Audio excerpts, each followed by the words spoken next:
Assalamualaikum warahmatullahi wabarakatuh. Sahabat Bunda yang dirahmati oleh Allah, pernah nggak terlintas di hati Bunda, suami saya tuh egois banget, apa-apa maunya itu menang sendiri, nggak mau disalahin, udah gitu selingkuh lagi. Ya gimana saya bisa bahagia hidup dengan suami yang seperti ini, Bun? Kebetulan ada pertanyaan serupa dari salah satu klien saya yang mengikuti bimbingan saya dan memaharkan sarana buka aura cincin Anira untuk memperbaiki energi aura daya tarik beliau dengan harapan suaminya yang egois, otoriter, dan peselingkuh ini itu bisa lebih mudah untuk disadarkan. Di kasus klien saya ini, Bun, usut punya usut, si suami ini punya semacam luka batin di mana dia merasa diperlakukan tidak adil sama keluarganya. Dia dibanding-bandingkan dengan salah satu kakaknya yang dianggap itu sukses. Karena inilah si suami sering bertindak kasar pada istrinya. Nah, saya menduga ini adalah bentuk pelampiasan dari terlukanya ego si suami. Artinya, untuk menyikapi suami yang seperti ini, hal pertama yang wajib kita miliki adalah energi aura kebahagiaan dalam diri kita.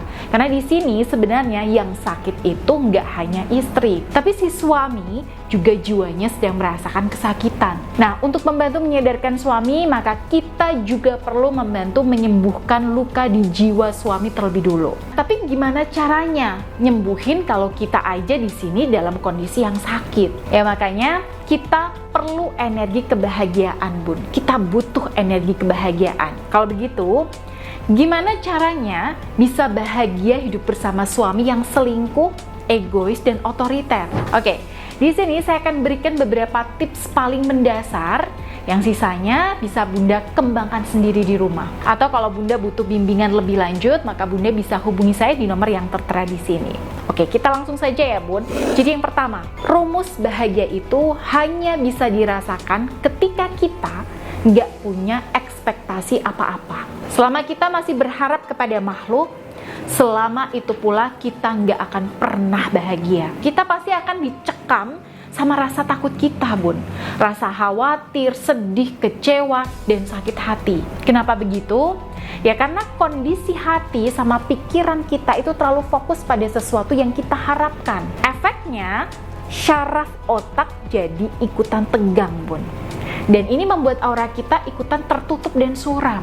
Tapi ketika kita bisa melepaskan ekspektasi kita, di mana kita tuh nggak tergantung lagi pada suami, maka hati kita akan lebih lapang.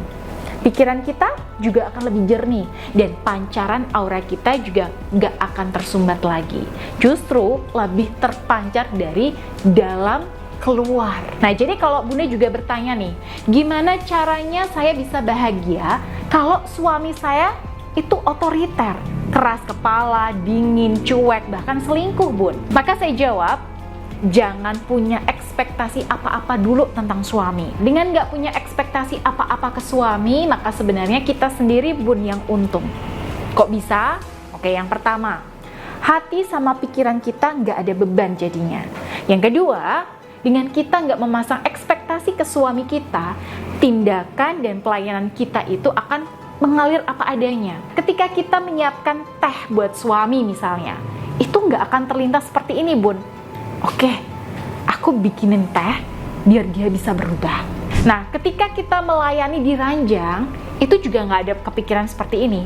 Oke, aku kasih pelayanan ekstra buat dia, biar dia itu berhenti selingkuh. Tapi, Bun, semua yang kita lakukan tadi, kita maknai sebagai sedekah. Ketika kita memaknainya sebagai sedekah, itu sebenarnya suami bisa merasakan energi positif di dalam diri kita. Dia akan merasakan sebuah penerimaan seutuhnya dari istri. Jadi, suami Bunda itu akan merasa, dia itu beneran ikhlas ya, nggak cuma karena ada maunya.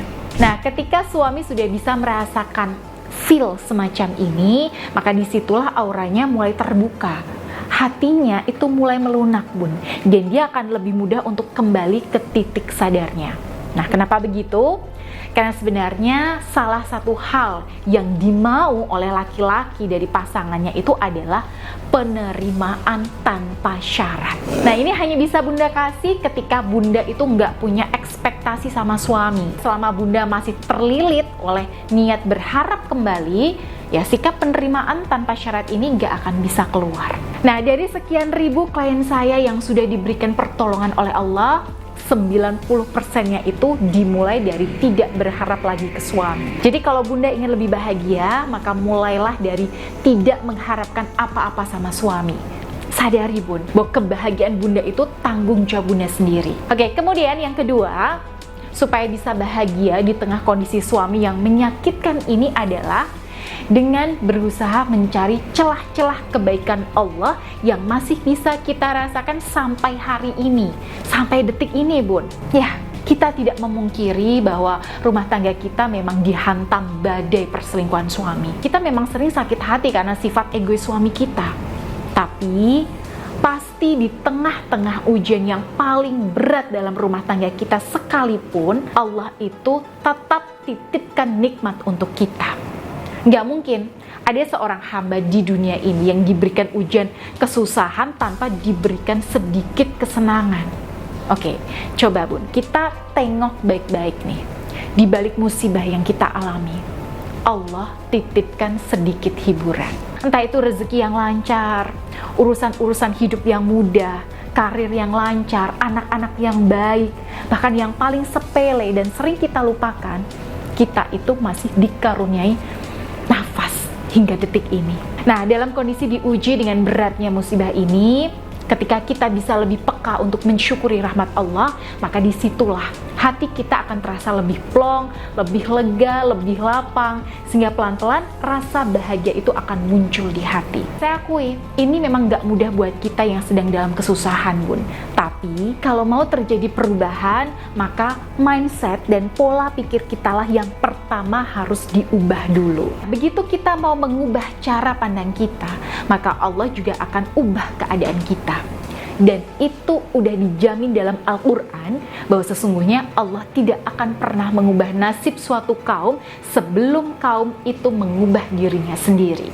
Nah, lalu yang ketiga, cara untuk bahagia di tengah gempuran musibah perselingkuhan suami yaitu dengan menyadari apa yang Bunda butuhkan dan mau segera memenuhi kebutuhan Bunda. Nah, ini kaitannya erat dengan yang namanya self-love Bun, dan self-care alias mencintai dan memperhatikan diri sendiri. Misalnya nih, contoh yang paling sederhana aja.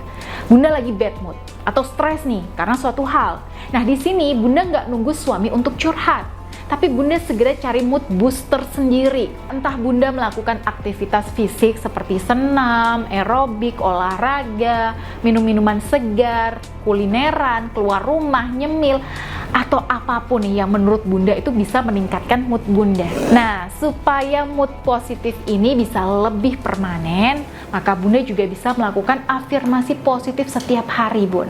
Misalnya nih, setiap pagi setelah subuh dan sebelum beraktivitas, Bunda ucapkan rasa syukur Bunda kepada Allah.